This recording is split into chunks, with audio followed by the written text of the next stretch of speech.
देख रहे हैं नेशनल मीडिया न्यूज और मैं हूं आपके साथ पारितोष मल। इस समय का सबसे बड़ा ब्रेकिंग न्यूज आ रहा है कि देश में पबजी को बैन कर दिया गया है। जी हाँ, बिल्कुल आप सही सुन रहे हैं।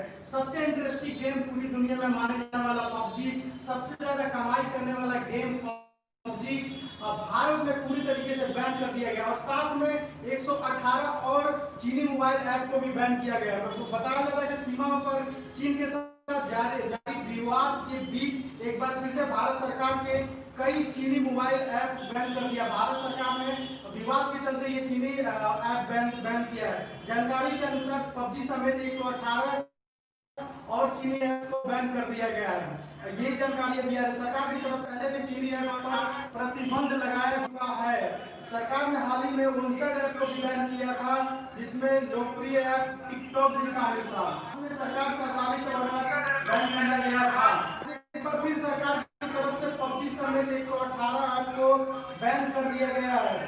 मैं बता दूं कि आईटी मंत्रालय की जारी आदेश के अनुसार पबजी के अलावा बैडू, एप्स, लॉन्चर प्रो जैसे बड़े सरकार ने प्रतिबंध लगा दिया है, यानी कि बैन कर दिया है। पबजी समेत 118 ऐप को सरकार ने बैन कर दिया है। जी हाँ, बिल्कुल आप सही सुन रहे हैं।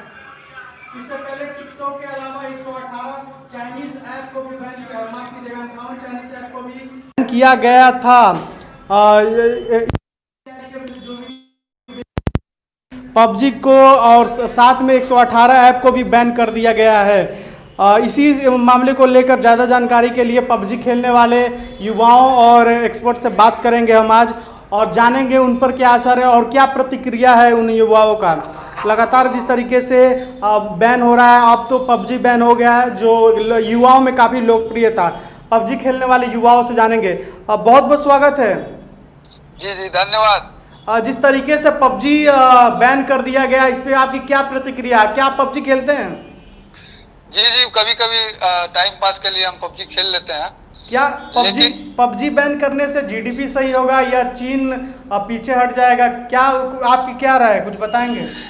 देखिए, भारत सरकार पूर्णतः एक तरह से जो खेल खेला जाता है वो खेल खेल रही है। किस तरह मुद्दों से भटकाना है, राष्ट्रवाद का तड़का कैसे सरकार लगा रही है, इससे साफ देखा जा सकता है। कैसे चीन की एप्लीकेशन बैन करके हम कहीं ना कहीं ये मैसेज, सरकार ये मैसेज देना चाहती है कि हम कितने सीरियस है। लेकिन आज अर्थव्यवस्था की बात देखिए, जीडीपी -23.9% है, जो कि स्वतंत्र भारत की सबसे खराब स्थिति है। लेकिन इस पर कोई बात नहीं करना चाहता, जबकि दूसरे मुद्दे मुलझाकर जनता को गुमराह किया जाएगा और कुछ नहीं है।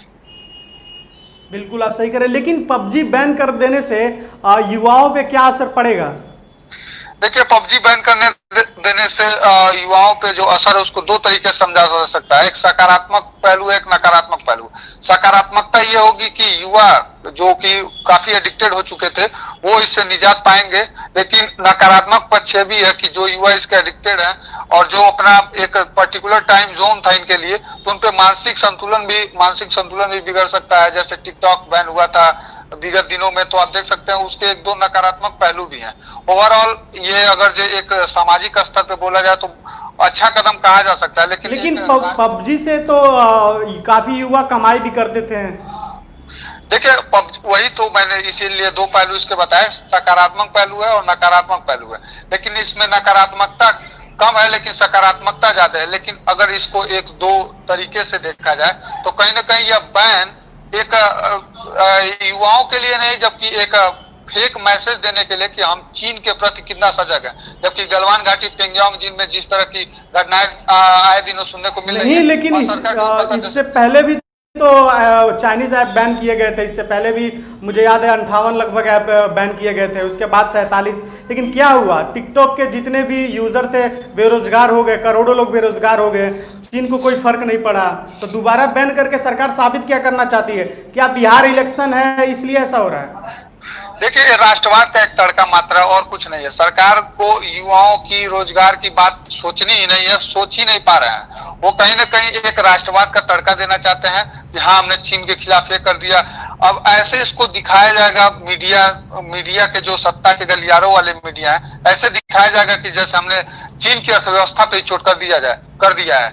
लेकिन अगर देखा जाए इस महामारी संकट में भी सभी देशों की जीडीपी माइनस में चल रही है, जबकि जीडीपी चीन की 3% के साथ बढ़त के साथ बनी हुई है।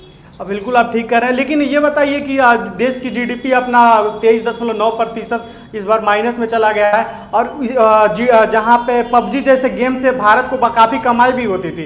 टिकटॉक से भी करोड़ों अरबों रुपए साल में कमाई हो जाती थी, और पबजी से तो और भी ज़्यादा, क्योंकि पबजी यूज़र भारत में बहुत ज़्यादा हैं। गांव-गांव, छोटे-छोटे जगहों पे भी पबजी यूज़र है, तो ऐसे में जीडीपी तो और भी खस्ता हो सकता है। जी जी, अगर इसका एक पहलू देखा जाए कि और साथ में 118 ऐप भी बैन हुआ, तो सारे ऐप से भी तो घाटा, बैन होने से भारत को भी तो बहुत घाटा होगा। देखिए, चीन से कोई भी एप्लीकेशन हो या सामान हो, हम जो एक्सपोर्ट करते हैं उससे कहीं ना कहीं भारतीय इंडियंस भी जुड़े रहते हैं, उनका भी कारोबार जुड़ा रहता है, वो भी प्रभावित होते हैं। लेकिन कहीं ना कहीं सरकार ये समझती है कि किसी ऐप को बैन कर देने से, जैसे आप ऐसे सोचिए कि अगर कोई सामान हम खरीदते हैं, जैसे चाइनीज नूडल ही है, उसको खरीदते हैं तो वो चाइना से एक्सपोर्ट हो चुका है, उतने दिन की लाइसेंस की लाइबिलिटी उसकी बनी हुई है, वो एक्सपोर्ट हो चुका है, उसमें काम करने वाले इंडियंस हैं, उनके रोजगार पे और जॉब पे असर पड़ेगा।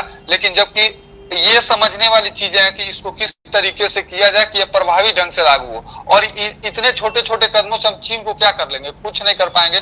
लेकिन सरकार तो रहा है गुमराह करने का एक सीधा सा प्रयास। इसी से जुड़ा एक आखिरी सवाल है, जिस तरीके से पबजी बैन हुआ है, देश में बेरोजगारी तो बहुत ऊपर चली गई है, बेरोजगारी बहुत बढ़ गया है, तो पबजी बैन होने से लाखों लोग बेरोजगार भी हो जाएंगे, क्योंकि पबजी जैसे गेम को देखने के लिए टेक्नोलॉजी से लेकर आईटी फील्ड से लेकर बहुत सारे युवा रोजगार में थे। उसके वजह से पबजी जैसे गेम की वजह से बहुत जगह इसकी ऑफिस भी खुली थी, तो ऐसे में वो उन युवाओं का क्या होगा? जी, मैं आपके बात से पूर्णतः सहमत हूं कि इस तरह से बेरोजगारी का स्तर तो बढ़ेगा ही, लेकिन कहीं ना कहीं सरकार की वही मंशा मैं आपको बताना चाह रहा हूं कि सरकार को बस एक मध्य मार्ग चाहिए कि कैसे एक मैसेज जो कि उनके बायस्ड विचारधारा के पूर्वाग्रह से ग्रसित हो, उसको मैसेज देना चाहते हैं उनको रोजगार से और जॉब से कोई, जबकि इसका सही तरीका ये होना चाहिए कि उसका एक कॉम्प्लीमेंट सही तरीके से पहले निजात किया जाता है, उसके बाद ये सब बैन का कार्यक्रम किया जाता है। मतलब बिना बैनिंग के बैन करके कहीं ना कहीं एक अर्थव्यवस्था को गहरा झटका मिल सकता है। एक आखिरी सवाल, सरकार के साफ तौर पे कहना है कि लीक हो जाती इंफॉर्मेशन, ज़्यादातर लीक हो जाती थी, 2.2 बिलियन लोगों का इंफॉर्मेशन लीक हो गया, इसलिए हमने बैन किया। क्या इसमें कितनी सच्चाई नजर आती है? देखिए, डाटा लीक की घटनाएं आए दिन होती रहती हैं, और फेसबुक, अभी कुछ दिनों पहले आपने फेसबुक और व्हाट्सएप का भी न्यूज देखा होगा, उसके थ्रू भी इंफॉर्मेशन बायस्ड हो रही हैं और कंप्रोमाइज हो रही हैं। लेकिन उस पर समय समय पर परिवर्तन होते रहते हैं, और आप पबजी के बैकग्राउंड में जाएंगे तो इसकी सिक्योरिटी वियतनाम कंपनी द्वारा देखी जाती है, और इसका कॉपीराइट चाइना के पास है।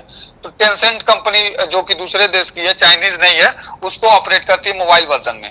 तो इस तरह हम देखें तो कहीं ना कहीं कड़ी एक दूसरे से जुड़ी हुई है, या पूर्णतः एक तरह से कहा जा सकता है कि एक अब इस तमाम विरोध के बीच में एक मैसेज देने का प्रयास किया जा रहा है कि हम देश के साथ खड़े हैं और चीन के साथ हम मुकाबला कर रहे हैं, एक साइबर अटैक कर रहे हैं, इस तरह का कुछ मैसेज देने को प्रयास किया जा रहा है। बहुत बहुत धन्यवाद तमाम जानकारी के लिए।